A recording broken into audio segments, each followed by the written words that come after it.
Hello, ladies and gentlemen, welcome back to another Champions League matchday prediction video. We're already on matchday 3. Matchday 2 for me didn't really go to plan. Obviously, many scorelines that didn't go my way, but probably my biggest mistake was banking on Arsenal to defeat Lens. I was so confident about it, I played my ×2 booster. Galatasaray were able to defeat Manchester United at Old Trafford. Toss-up of a match, but I went for PSG against Newcastle, and boy was I wrong there. At least I got the draw between Dortmund and AC Milan correct. But yeah, a match day to forget in terms of my predictions. A lot of these were tough, to be fair. Of course, we could be filled with some surprises here, but matchday 3 looks a bit easier to predict than matchday 2. If you haven't joined this Predictor League yet, make sure you do. I'll leave a link in the description below. Anyway, before we get into the first matchup, please, if you haven't already, drop an early like, subscribe if you're new, and just a quick disclaimer, I am recording this video before all of the matchups happen this weekend, which sucks. I had to do the same thing for the last match day, but unfortunately, I'm in a situation where I just cannot film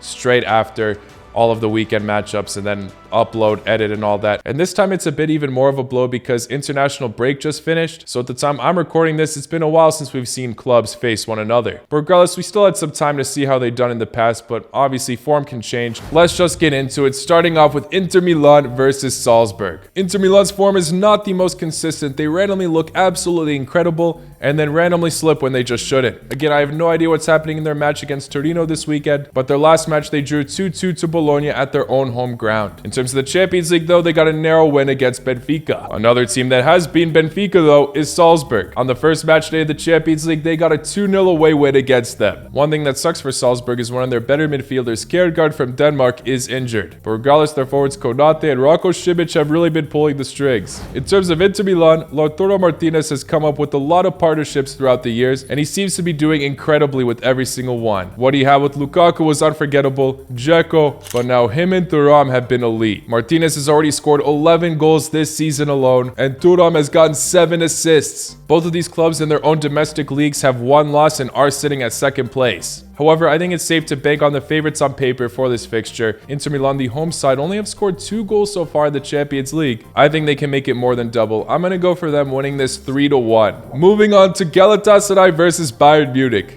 Obviously, we have just seen we cannot sleep on Galatasaray after their incredible performance at Old Trafford, defeating Manchester United. Now they will be playing on their own home ground as well. With already an incredible atmosphere and with the fans hyped from the last result, you already know that the scenes in Turkey will be absolutely electric. However, they are coming up against one of the toughest teams in the competition.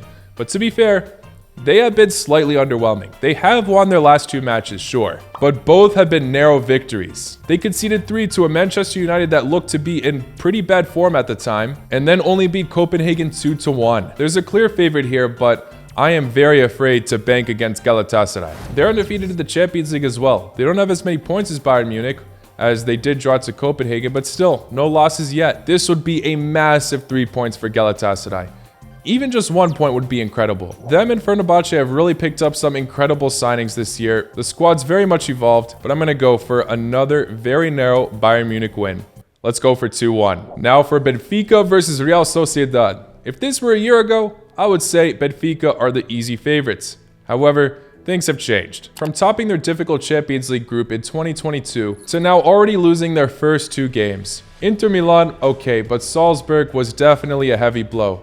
This is a must-win for Benfica, and it's going to be tough against an in-form Real Sociedad. Their most recent result at the time of this recording was a loss to Atletico Madrid, but a narrow one. Their only other loss in La Liga was to Real Madrid. Every other team they have faced, they were able to grab 1 or 3 points. The Japanese winger Kubo has been fantastic. Their captain Oyarzabal as well, so not going to be an easy fleet for Benfica, despite them still having some very solid players. I'm definitely going to go for Benfica scoring their first goal of the Champions League this season. However, will it finish with a win? Not necessarily sure about that. I'm going to have to lean towards a draw. It finishes 1-1. Now for Union Berlin versus Napoli. Union Berlin, despite putting off some impressive displays, are on a losing streak at the moment. Before their match against Stuttgart this weekend, they haven't won since August. They had a high-scoring affair with Braga, finishing 2-3, not going their way, having a 2-0 lead at one point and blowing it. And then they also recently conceded 4 goals to Borussia Dortmund. Napoli also aren't doing too hot. They lost their last 2 matches. To be fair though, one of them was against Real Madrid, but then after that they lost to Fiorentina before the international break began. Despite there being a few problems in the dressing room recently, revolving around Victor Osimhen, Rudy Garcia, Napoli, I think, are still the favorites to win this match, even if they're away. I'm going to say they get a 3-2 victory. Moving on now to Braga versus Real Madrid. Like I just talked about with Union Berlin, Braga were able to get a very nice victory against them. Real Madrid, despite being undefeated so far in the Champions League, have still kept things narrow. So they could be prone to slipping here, but I'm going to say Los Blancos are able to get a 2-0 victory. I could definitely see Jude Bellingham being once again a key contributor for them. Now for Lens versus PSV. Like I mentioned, Lens very much surprised me in the last UCL matchday, defeating Arsenal. Based on all the players they got rid of, I thought Lens wouldn't have much of a chance in this. They have proven me wrong. Aside that, couldn't get the best out of Arsenal though is PSV, who lost to them 4-0. They also only managed to salvage a point against Sevilla, but in the Eredivisie, they have been in absolute top form, demolishing teams, and are the only side at the moment to have a 100% record with wins. Another reason why Lens' victory over Arsenal was so immense is because they're really not doing too hot in Ligue 1. 14th place at the time of this recording. So if we're going to base this on overall form, PSV should be victorious. But in the Champions League, Lens do have a better track record at the moment. They are undefeated as they also picked up a point against Sevilla. They're top of the group at the moment. PSV are at the bottom.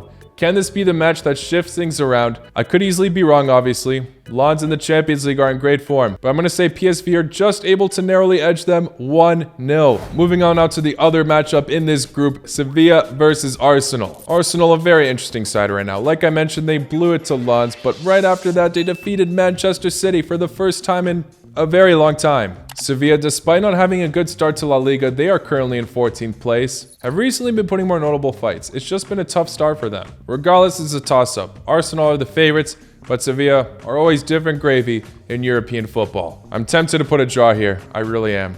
You know what? Screw it. Another 2-2 result for Sevilla. Don't know. Regardless of that result, though, I think Arsenal can bounce back on the second half of the Champions League group stage. Moving on to Manchester United versus Copenhagen. United the favorites, but we've already seen them slip at Old Trafford, and lots of eyes on Galatasaray right now since they were actually able to beat Manchester United.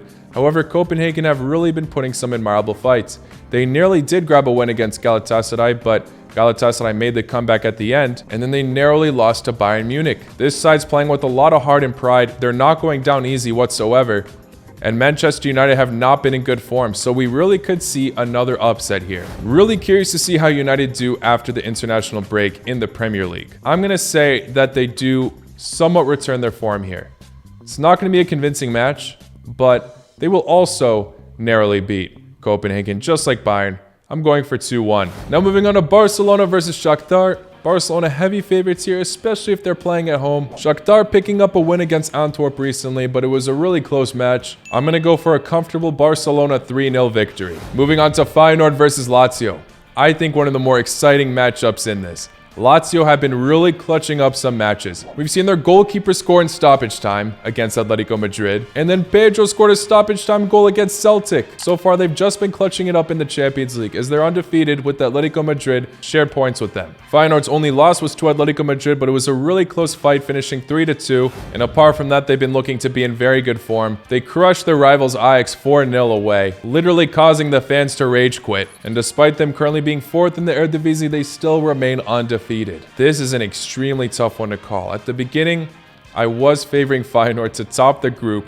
Maybe that was a bit ambitious. Very tough. This one's a flip of a coin to me, as Lazio, despite them clutching in the Champions League, have not been doing well in the Serie A. Very inconsistent there at 13th place. But clearly that means nothing for them in the Champions League. So I don't know, very tough one to call, but I'm gonna lean towards a draw, finishing 1-1. Now for Antwerp versus Porto. Porto, pretty much in every single match they play, finishes in a very narrow result. Most of the time going their way, but sometimes not. Recently, they lost to their rivals Benfica 1-0, and then they lost to Barcelona 1-0. Antwerp could surprise. They haven't won either of their Champions League matches yet. We've already seen another Belgian club shock Porto last season. Don't think that's going to happen though now. I'm going to go for Porto just winning this, like the other matches that have been happening for them recently, 1-0. Now for Young Boys versus Manchester City. Manchester City have been in some questionable form. In the Premier League, they recently lost to Wolves and Arsenal. You know what? I definitely am going to go for Manchester City winning this, but looking at the popular predictions, I disagree with all those score lines.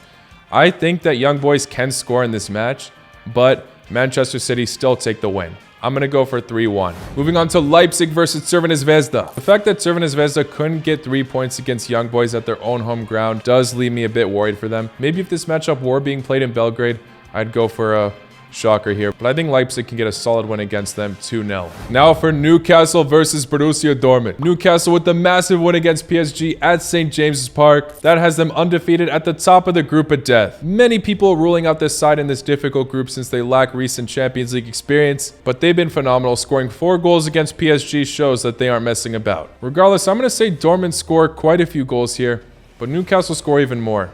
I'm going to go for an outrageous scoreline. Probably not going to age well, but I'm going to say Newcastle are able to defeat Borussia Dortmund 4-2 at St. James's Park. They score yet again 4 goals at their own home ground. Now for PSG versus AC Milan. AC Milan are also undefeated, however, they have gotten no wins so far, just draws. PSG with the heavy blow to Newcastle, sure, but other than that, they've been doing okay. A few inconsistencies here and there, but overall still a squad you cannot overlook. Meanwhile, AC Milan have not lost any games after they got demolished to Inter Milan back in September. They play Juventus over the weekend. I don't know what's going to happen there, but for here, let's go for another anticlimactic draw. I'm going to say it finishes 0-0. Finally, Celtic versus Atletico Madrid. Maybe the atmosphere in Celtic Park can throw off the Giants in this group. Celtic in their domestic league have also been playing incredible football, undefeated at the top of the table. But I'm sorry to all the Celtic fans. Atletico Madrid are the clear favorites on paper here. I think they have what it takes to get a 2-0 away win. Well, there you have it, guys. Those are all of my Champions League predictions. I didn't go for too many upsets here, but let me know your thoughts in the comments below. Don't forget to join the league if you haven't already and hit the like button on this video. And yeah, after this, we'll already be halfway done with the group stage. Time's going by way too fast. Anyway, I'll see you all very, very soon. Take care. La con noche.